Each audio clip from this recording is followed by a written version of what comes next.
بسم اللہ الرحمن الرحیم. ناظرین اکرام، آج آپ کی خدمت میں ایک ایسی ویڈیو بنانے جا رہے ہیں جو سچ اور حقائق پر مبنی ہے. عروج سے زوال کا سفر. نرالا سویٹس تاج جین پاکستان بننے سے پہلے بھی کاروبار کرتے تھے. یہ نرالا خاندان تھا. تاج جین نے شالیں بنانے کا کام شروع کیا. نقصان اٹھانے کے بعد وہ لاہور آ گئے اور انہوں نے چائے کا کاروبار شروع کیا. اس کے ساتھ انہوں نے چائے کے ساتھ مٹھائی بھی بنانی شروع کر دی. فاروق احمد جو تاج جین کے بیٹے تھے، انہوں نے نرالا سویٹس کی پاکستان بھر میں اور بیرون ملک شاخیں کھولیں. وہ یہ کاروبار دن دگنی رات چگنی ترقی کرنے لگا. ان کے زوال کا سبب اس وقت شروع ہوا جب فاروق احمد کی طبیعت ناساز رہنے لگی اور انہوں نے تمام کاروبار اپنے بیٹے فاروق فیصل کو منتقل کر دیا. فاروق فیصل کو ڈیری کے کام کا بڑا شوق تھا.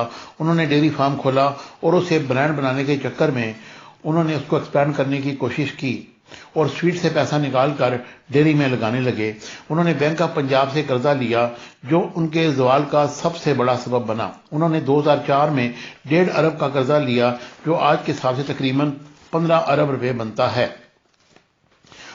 انہوں نے یہ کام کیا کہ فیکٹری کا خسارہ پورا کرنے کے لیے انہوں نے سارا پیسہ نکال کر فیکٹری میں لگانے لگے اور اپنی تمام جائیداد پر سود عطا کرنے لگے اور ڈپریشن کا شکار ہو گئے.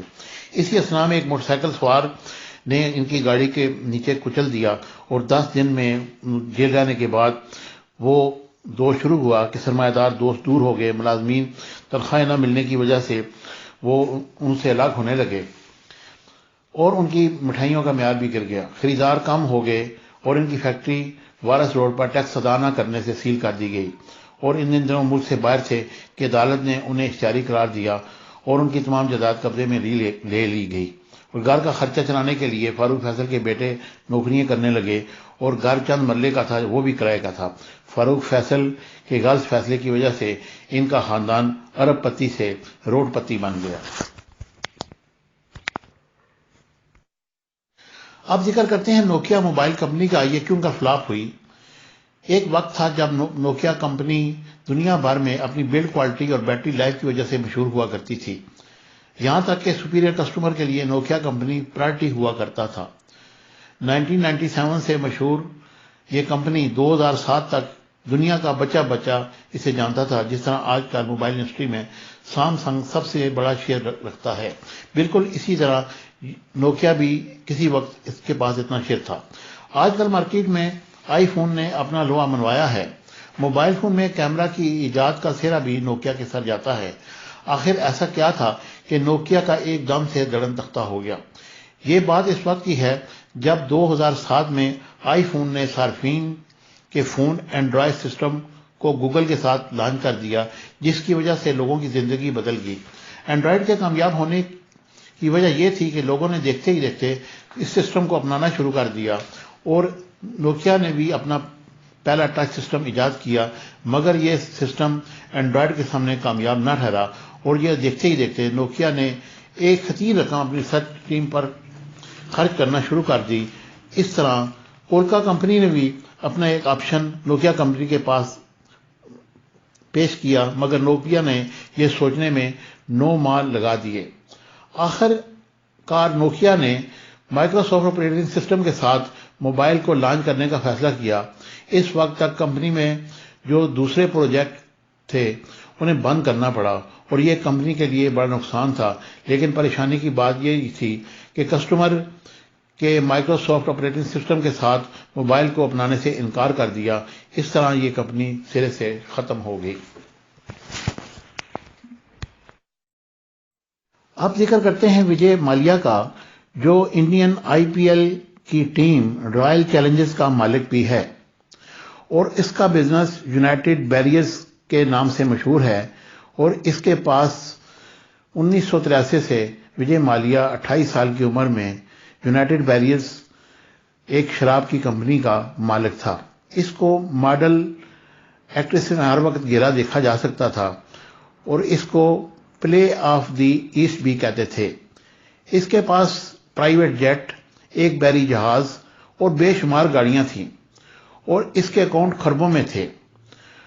اس کا 52 ملکوں میں بزنس تھا اور انڈیا کی فارمولا ریسنگ ٹیم اس کی ملکیت تھی. وجے مالیہ نے ٹیپو سلطان کی تلوار لندن میں خریدی جو 2 کروڑ میں بکی اور اس نے اس کو خرید لیا۔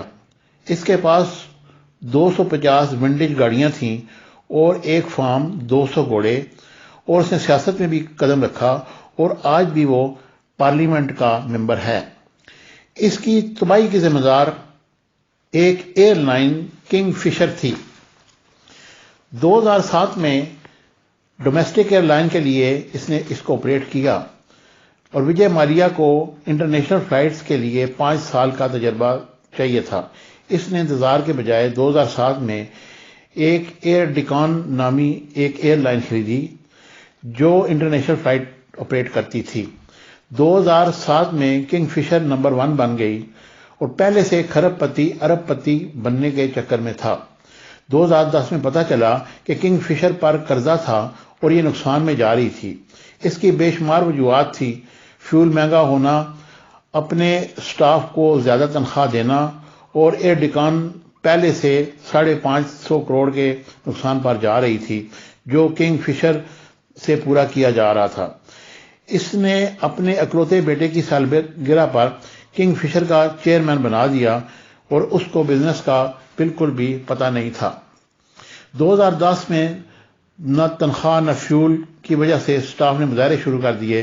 وجے مالیہ نے اس سے نکلنے کے لیے بینک سے قرضہ لینا شروع کر دیا اور 2012 میں کنگ فشر بند کر دی گئی۔ اس پر 9000 کروڑ کا قرضہ چڑھ گیا تھا اور لائسنس بھی منسوخ ہو گیا۔ 17 بینکوں سے لیے گئے قرضے ابھی تک واپس کرنے ہیں اور اس کے بینک اکاؤنٹ بند ہو چکے ہیں، وہ باہر چلا گیا۔ اس کے مطابق وہ بینکوں کو پیسے کیوں کر دے، کیونکہ قرضہ تو کنگ فشر کو ملا تھا جو اب بند ہو چکی ہے، اور اس کے ذاتی 4000 کروڑ بھی ڈوب گئے۔ UK میں تھا جب کہ اس کو بگوڑا قرار دیا گیا اور انڈیا واپس جانے سے اس نے انکار کر دیا اور اس کا جہاز جائیداد سب UK کی عدالت نے اسے گرفتار کر کے اس سے قبضے میں لے لیا اور ارب پتی اب در در کی ٹھوکریں کھانے لگا ہے۔ ناظرین اکرام، اگر ہماری ویڈیو آپ کو پسند آئی ہو تو اس کو شیئر کرنا نہ بھولیے، اور اگر آپ ہمارے چینل پر نئے ہیں تو اسے سبسکرائب کرنا نہ بھولیے۔ Thank you very much.